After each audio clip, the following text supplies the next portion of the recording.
Seeing as the war in Egypt to take it over was not the only war that Britain fought in Africa other than its scramble. The other war they fought was with the Boer people. In South Africa, two countries had managed to claim some land in the scramble. Britain had claimed most of South Africa, but two areas of what is now modern South Africa, an area called the Orange Free State and Transvaal, had gone to the Netherlands, or Dutch people. And these people have become known as the Boer people. They've lived there for 20, 30, 40 years now, living in this area of South Africa. You can see some images of them at the top page, section of this page. Now, these people had been left alone by Britain. Britain believed that the lands of the Orange Free State and Transvaal had nothing valuable in them, so it was happy to leave them. They'd got the money maker, which was Cape Colony, most of what is South Africa. They'd got the stuff, which had loads of money's worth of things, resources inside. Now, the thing is, in 1867, some gold was discovered in the Orange Free State, and Britain decided to go, ooh, you got some gold there. Can we have that? And Britain went to war with the Boer people to get the gold in the Orange Free State. Now, the thing is, that did not end well. Britain was defeated. That sounds unusual now, doesn't it? Britain lost that war in the Orange Free State.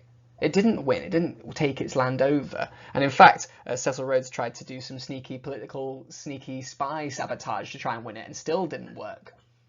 But in 1899, diamonds were discovered in Transvaal, and Britain did the exact same thing again. Oh, the land that we gave up earlier is actually worth some money. Actually, that's mine now. Actually, no, that's mine. No. And Britain went to war with the Boer people a second time, the Second Boer War. And this is the one I want you to know about, because the thing is, the Boer people have proven themselves capable of beating the British Army. Look at the people in the top right-hand corner. Those people are capable of defeating the British Army, who defeated the entirety of India, most of Africa, and had a massive 8 or 9 year war with America. How did people who look like that manage to beat the British Army? And it's a really weird coincidence, because the people who are, these Boer people, sorry, had a lot of things going for them. Firstly, they were disguised. These clothing that they didn't wear military uniforms so you could identify who was on your side and who wasn't. They looked like the normal people who lived in South Africa.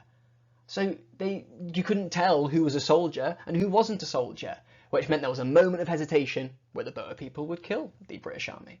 As well as that, they rode horses everywhere. That meant they were faster than British soldiers on foot, and they also knew the area really, really well, which meant that they could hide or sneak away into some places that the British Army just didn't know about.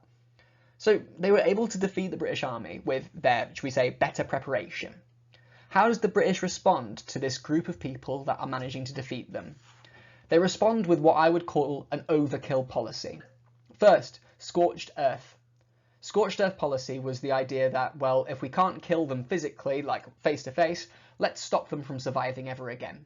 Let's burn down their houses, let's poison their water supplies, let's destroy their food supplies, and let them just die of starvation. Let's do that. The British burnt down everything they saw, and this policy is now regarded as a war crime. As well as that, they've sent 500,000 soldiers to South Africa to try and take it over. There are records showing that there are only 50,000 Boer people. That's a 10-to-1 army advantage. Ridiculous. And on top of that, the British people didn't know what to do with these non-fighting Boer people, the women and children and the old and elderly people. So they put them in concentration camps. You heard that right, concentration camps, the same style as you would have heard of in Nazi Germany.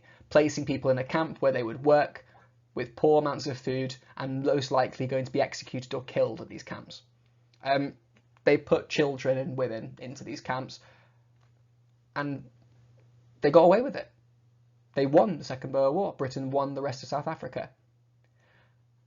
And I find that quite heartbreaking, honestly. It's a really sad sight to see Britain be so evil at this time, but you need to know about it. You need to know how serious that is. And the thing is, Britain actually realised something about themselves in the Boer War, and it's really hard to comprehend. The one good thing that comes out of the Boer Wars is that Britain wanted to win the Boer Wars. It needed loads of soldiers, and people in Britain wanted to fight the Boer Wars. So Britain started hiring loads of people to their army. And it's not like they'll hire anyone. They'll hire anyone who's suitable to work in the army. But the British realised that a third, 1 out of every 3 people that interviewed to become a part of the British Army was declared unfit for duty because of their physical state. They were either too underfed, malnourished, or weak to actually join the army in the first place. And the government was like, what? Why is a third of our population unable to, you know, be a human being capable of fighting? And they realised that the Industrial Revolution had been putting people in extreme poverty. They realised that the Industrial Revolution had left people malnourished, left people open to disease, and they realised that Britain actually wasn't the wonderful country they thought it was. It was just a wonderful country for those who were rich and in charge.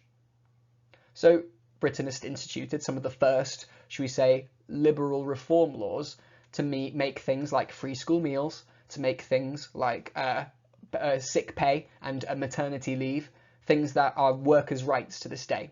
They began when Britain realised they couldn't kill enough South African people.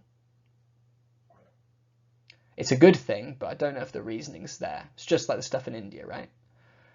So you really need to know some stuff here. It's quite a sad story, the Boer Wars. So just keep your track. Why did the Boer Wars break out? Why did both of them break out? Why were the Boer people a worthy match to the British Army? What did Britain do to make sure they won the Boer Wars? And what were the consequences of the Boer Wars on Britain? If you know the answer to those, you know the stuff. Good luck.